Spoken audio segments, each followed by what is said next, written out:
Indeed, it's been very, very interesting, and we are proceeding very quickly now to the Fireside chat, which has the theme, the bench, the bar, and the boardroom, reflecting on a decade of decent work advocacy. We have the profiles of all our panelists on the Airline LinkedIn page, and please kindly go there to see the people that we have brought here today to speak to us. I'd like to start by introducing our moderator for this session, Mr. Gbenga Bello. He's an Associate Director of IHS Towers. Round of applause for him as he walks up. He will be coordinating the affairs for this particular session. Our next panelist is Mrs. Funmi Oluwo. She's the Company Secretary and General Counsel, Trustfund Pensions Limited. A round of applause for her as she comes up stage. I would like to also invite Leonard Silk, Mr. Folabi Kuti, Senior Advocate of Nigeria, who's a lead partner at Union Attorneys. And my Lord, I'm very sorry, I need to trouble you again, but this time you'll be sitting down. Round of applause for my Lord Honorable Justice B.B. Kanyip as he walks up stage also. Thank you, my Lord, for joining us. Employment law claims. I was particularly caught in that. So last year, I was involved in a case where the court had followed that thinking of the Supreme Court in Ajibola Johnson, which to my view is a better view because Ajibola Johnson, Ariwola JSC, later CJN, took time to specifically look at those issues. Now, as of this year, between February and March, I'm aware of two decisions of the Supreme Court. Inolam is one, Okonko and INEC is another. Supreme Court has said pointedly that it doesn't apply. Sorry, it does apply. Even though looking at it from the perspective of Popper, but again, the philosophy is whether Popper or limitations start with it, looking at the idea of saying that a case can be stale at a particular point in time. So when you look at that, and it cascades down because the court, has, my Lord has also identified, the court cannot decide to say, I am not bound by this. But having said that, and I challenge my Lord, I think there are times, there are instances when the court has taken the step to distinguish those cases. I'm aware, for example, that long before the Court of Appeal decision affirming that the industrial courts can, within the letters of the establishment statute that says in certain instances, Evidence Act cannot apply in the interest of justice. Long before the decision of the Court of Appeal that further affirmed it, Adeboye and UBA, my Lord had written a judgment where the current thinking, the thinking of the Court of Appeal before then, I've forgotten this case now, was that the industrial court must be bound at all times. But my Lord had, I think it's the Butters case, NJC, my Lord had taken a totally different view that these and these were not canvassed in that case because they were not brought to the attention of the Court of Appeal, and these are facts or issues being considered in this case. So the court is entitled to say you distinguish. And if you look at a lot of things about how law, judicial thinking has evolved over the years, it is usually that. I recall one of the memoirs that Denny published. It's on the case that produced the deserted wives' equity. How the appellate judges had said that, look, he was making law too simplistic for everybody. Law is not like that. Diplock wrote in very detailed, difficult to crack English. Then he made it very simple. So, they frowned at him in a long time that law is not for everybody to comprehend. Saying it in some other way anyway. And that this thinking, as at that time, was not right. But years later, the UK came out with the Matrimonial Causes Act, where some of the things he had proposed in that case were adopted on relief, financial relief that a wife at the end of a matrimony upon divorce can claim. So law evolves over time and can be shaped by case law, even when it would appear that the environment is not favorable. Thank you. Thank you, Folabi. Funmi, let me come to you because I think employers still remain the key stakeholder in this ecosystem called labor and employment. And, you know, sitting where you sit, I see some challenges in trying to apply some of the things we hear from the National Industrial Court. And I'd like to ask you, what are the key battles and challenges you grapple with as an advisor to the board of your company on the one hand, and as a decision maker in the same space to entrench decent work advocacy? Have you been in such precarious position where you have to seek a balance as an independent advisor, also wearing the hat of a board member? Thank you very much for that question. And I stand on existing protocols, my lord, and my lord. Coming from the perspective of a practitioner in the boardroom, an advisor, and also wearing cap as a member of management, it can be a very delicate balancing act, because at some point you are perceived as an advisor. You're also perceived as a beneficiary of some of these things you are advocating for. So in most times, you need to be very careful. You need to try and be objective. As a company secretary, your advisory roles, you have to weigh it carefully which perspective you need to come from. Because most times, you must understand that your role is multidimensional, and the objectives of the board sometimes may be different from the objectives of the management. So it's your responsibility to try and find a bridge to say, okay, why don't we consider this? Or why don't we do it in graduated steps? And then also, you also need to be careful not to step out of your role and take on the role of the transformation manager. Human resource peoples now in advanced organizations are called transformation managers, because the workplace keeps evolving. The organization, the board also wants to keep with the moving times. Employment law is also evolving. So you need not just an HR manager. You need somebody that is keeping with what is going on in that circle and be able to move the company and the culture of the company forward at the same time.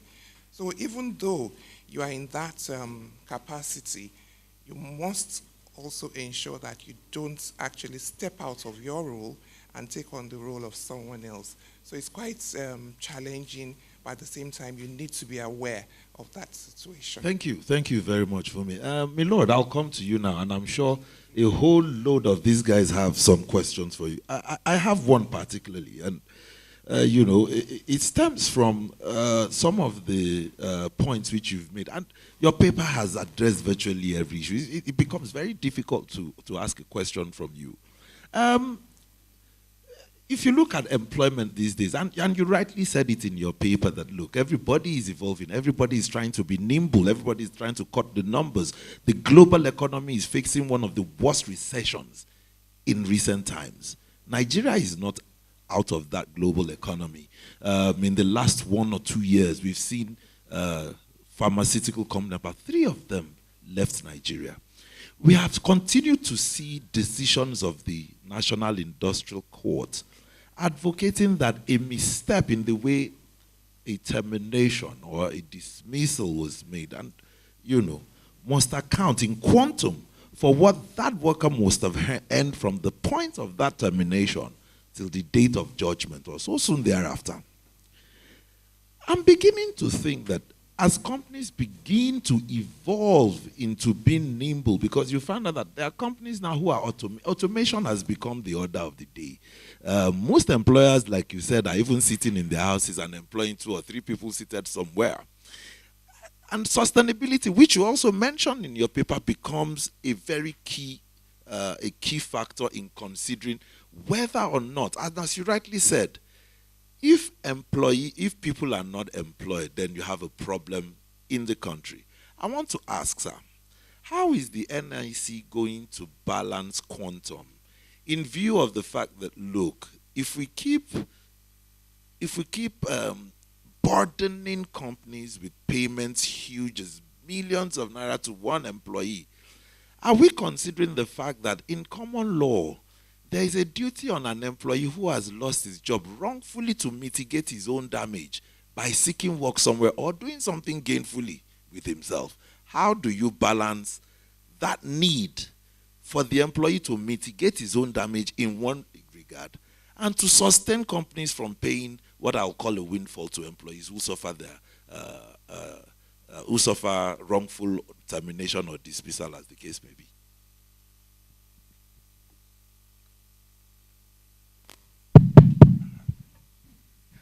Thank you. I'm supposed to be doing the work of a lawyer now, not a judge. A lot go into deciding cases. You need to worry first what was brought to the table. And I can tell you, most cases have been lost because of what was brought to the table. And the blame will have to go a long way to the lawyers who argue the cases. Some years back, the Lagos Bar invited me, and I attended a dinner here in Lagos. And there's this lady who was invited. She's, I think she was critical to a particular company, and she was like an employer. In her speech, she complained about companies having corporate culture, which defines how employees should work and comport themselves. And yet, NIC would give decisions that are at variance. And I asked her, are you sure your lawyers made cases about your corporate culture? The judge is not going to go out of his way trying to find out what the corporate culture of a company is or that of an employer. Did your lawyer make a case of corporate? Because what is the rule? If you want to apply customs and usage, you plead it, prove, and corroborate it. That's what the Evidence Act says. Did your lawyer do that? Talking about dismissals and so on, whatever was decided, you need to first of all find out what each side brought to the table in terms of their pleadings. I have seen so many cases that I can tell you were outrightly lost because of the comportment of counsel. I have drawn attention to a fact that because the conventions are ratified, they apply automatically. You have a case, and because conventions apply, as a judge, I don't even need to listen to you in terms of arguments. I can right away in my judgment, apply them, and decide the case. But I am raising it up hand so that you can have it in mind. If there are issues you want me to take account of, reflect it. And you won't believe counsel took exceptions. I have gone into the arena, I have done this, I have done that, and I'm like, I did not even need to bring this up to you. I could have waited until in my judgment and do it. I am telling you in advance that you need to structure your response along these lines because it will be a factor. And you are telling me I have descended into the arena. So I said, please, sorry. I choose to now keep quiet. Now, I'm sure my colleagues here face similar issues. Judges are now being advised, keep quiet. If It's like computer, garbage in, garbage out. Whatever you bring, the judge, in applying law, I once got a petition that I applied a judicial case without asking counsel to address me. I was once petitioned in respect of a case. So, these are the things you find. My only advice is, and which is what I do daily, we all need to go back to school. A new jurisprudence is evolving. It's either you understand that new jurisprudence and take advantage of it, or you remain in the comfort zone of the common law jurisprudence and risk. The other day, a lawyer came out from the Federal High Court and the press were interviewing him in respect of something to do with employment law. Of course, it is not employment case that took him to Federal High Court. And he came out on air talking about the immutability of the common law right to hire and fire at will. And I'm like, is this chap a lawyer in Nigeria? He still does not understand that there is a third alteration. And somebody is going to see him on air and run to him with a case. He comes, he loses the case, he will turn around and blame the judge. But these are the realities. As high as Justice Ogu in the Supreme Court, in respect of a case that predated third alteration, uttered the words, employers are advised to come to terms with this new jurisprudence. And yet, there are lawyers who would still write and say, this new jurisprudence is revoking everything. NIC is rewriting the laws. That's the accusation. NIC is rewriting the laws. Last year, I had cause to deliver the May Day lecture for NLC in Abuja. And they complained about the decision I made regarding the no work, no pay rule, which caught ASU. In that decision, ASU did not even provide a defense. That's the first thing. They didn't even provide a defense up to the point we were doing adoption. Instead, I got some strange application that I should use defense processes filed in a motion that had already been treated and ruled on, that I should use those processes as defense. Yes, I got that submission from a lawyer. Of course, I said I didn't know the basis for such a strange procedure. So I went ahead. Now, they raised questions, and I asked Labor, you are members of ILO, is it not? They said yes. When Convention 87 was being discussed by ILO, your representatives were there as part of those, because ILO is composed of 3 stakeholders, government, employers, and employees. They said yes. I said, within the structure of Convention 87, is the norm not no work, no pay? They said yes. I said, so why is it that when I apply it, you are quarreling? Why? The same convention that you flag around, freedom of association, is the same convention that says, at least in terms of its jurisprudence, that says if you don't work, you are not entitled to be paid. I have applied it, and you are quarreling. Why? They couldn't give me an answer. So, you see, I'm making this point because, like Folabi, Kuti said, NIC also gets accused that it is an employee court. And I'm like, it can't be an employee court. Ours is the justice of the case. I ended up my presentation with a statement. ILO has shied away from even defining what labor justice is. Yet, You come to NIC every day, or at least every working day, asking for labor justice. Has it not crossed your minds that if they can't even define this, then you have to get what you get and go with what you get? Does it not just follow? So, in as much as an institution we try to do what we think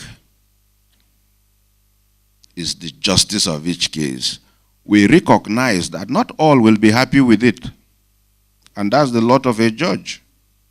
My predecessor used to say, for every judgment you give, you make one enemy, one additional enemy. The person who won things is because of his efforts. The person who lost things, it's you. And that your list of enemies build up every time you do a judgment. But I want to believe that that is what we bargained for. That's our lot. We have to live with that as part of the hazard of trade.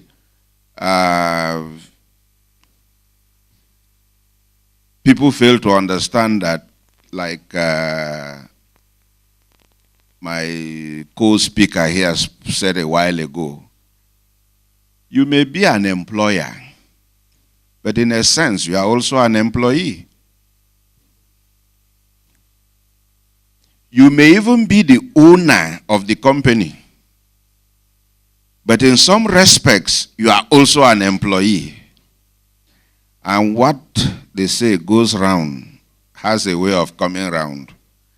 And I'll tell you a story.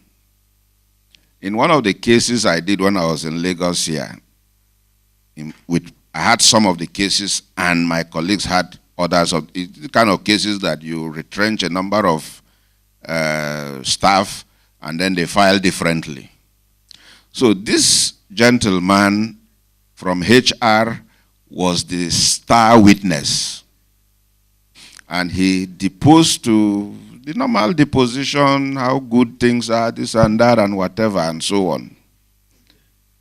Went into the box and was testifying during cross-examination. Look, remember, the table can turn tomorrow. He thought it was just a flippant statement. Until after some months, we saw a case, a new case. He was now the claimant. And what was the issue? In those cases where he was the star witness, in this new case, his case was that he was asked to depose to something in those cases, which he felt was not correct. And because he said no, that was why he was now terminated. So, he is now the claimant, claiming against an employer that he was a witness for.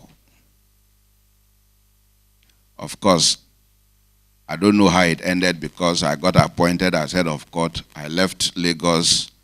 I usually, unless the need arises or questions are raised, I don't ask colleagues how you decided, except if I'm writing a paper. I will ask, so have you done a case in this area? Then they send the cases to me.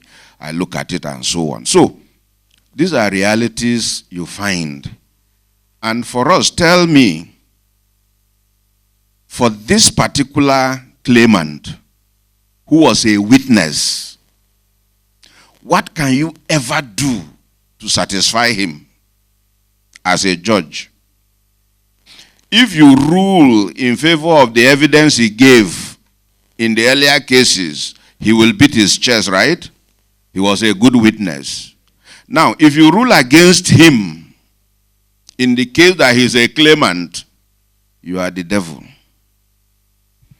But we work with that every day and we do our little bit in those lights. But like I said, ours is to do justice to each case as it comes based on what is put before us. It's not for us to manufacture facts, manufacture evidence. It's for parties to bring that to the table. And then, of course, within the structure of the law, taking into account the conventions ratified by Nigeria, we do what we think is the justice of each case. Thank you, sir. I'm told that my time is up, but I'm going to ask Funmi and Folabi a question that you will answer in a minute each. And Folabi, out of the woodworks, do you think the present state of labor law in Nigeria is such that lawyers are doing enough to promote decent work, advocacy in advisory? From the cases you've reviewed, from the cases you've seen in the National Industrial Court, do you think that lawyers are doing enough to push decent work advocacy in the way they work?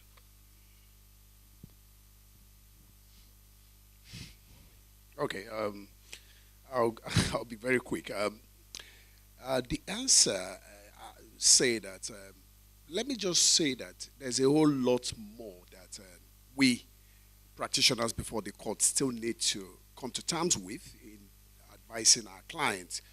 Whether you're applying, whether it's a case for the employee or for the employer, there's a need to know that Third Alteration 2010 is really has expanded the jurisdiction of the courts, and to that extent, we shouldn't be tied to common law influence thinking.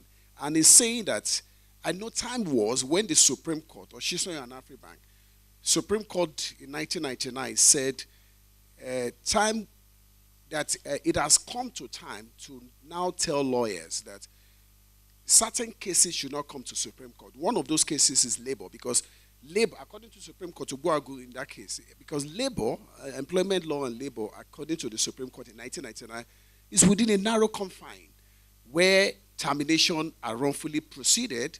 The quantum would just be damages.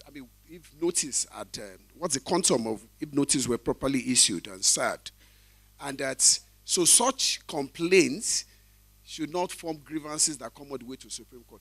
And this is the interesting part. The Supreme Court of JSC went further that this is a note of warning to lawyers that if we were to bring such cases to us again, we will personally be making fine or costs, awarding costs against counsel who try to come to Supreme Court to advocate a different trajectory. And this was 1999, 2010. A few years later, Third Alteration comes. And indeed, if labor and employment matters were to travel to Supreme Court today will say that, look, we did not envisage a time when statute would come and turn it around. And not just the statute, the Constitution was altered, it was amended to incorporate that. So as lawyers, we also now need to live in the present times that common law, and what's common law? Judge-made law. That's what it was tied down to. It is now, there's a statute that says the court can do this. But beyond that, there are letters of the establishment statute in itself. The establishment law of the court, 2006, about 3 sections there. Even encourage that in certain instances, if the merit of the case will not be sufficiently met in applying the law, you could go to apply equitable cases. So it's important to stay in tune with it. Thank you, Folabi.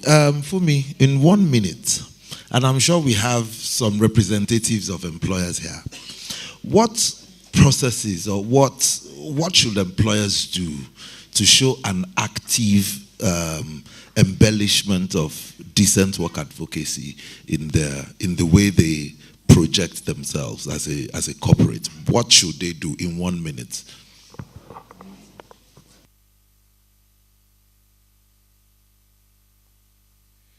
For employers, I think the best, it's relative, but I think the best they can do is to ensure that workers' rights are adequately entrenched in their in their handbook.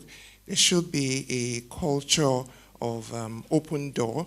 They should try and establish very good employee relations where you can have interactions from time to time, so that sometimes when opportunities are given to speak in informal settings, you'll actually be able to fashion out solutions that work for your individual organization. Because one thing is that no answer fits everything.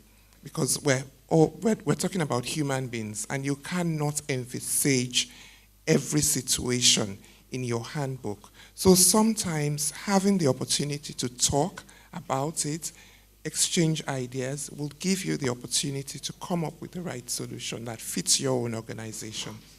Thank you very much. I want to thank my Lord. I want to thank Folabi, Kuti, learned senior advocate. Funmi, thank you very much. Ladies and gentlemen, because we've taken so much time, we won't be able to take questions from your end, but I will advise that you wait for the next set of sessions. Because a judge is sitting here with me, I can tell you my legs are shaking. But we are going to have more robust conversations that is going to challenge some of the status quos that we all question in the current labor jurisprudence. So, ladies and gentlemen, this is just the tip of the iceberg. Sit back and we'll be back. Thank you very much. Thank you so much. A round of applause. We're going to have pictures quickly. If you can have Jamu join on stage and Mrs. Omagomi just join on stage very quickly, would appreciate that. My Lord, please, we just want to take pictures with you before you leave.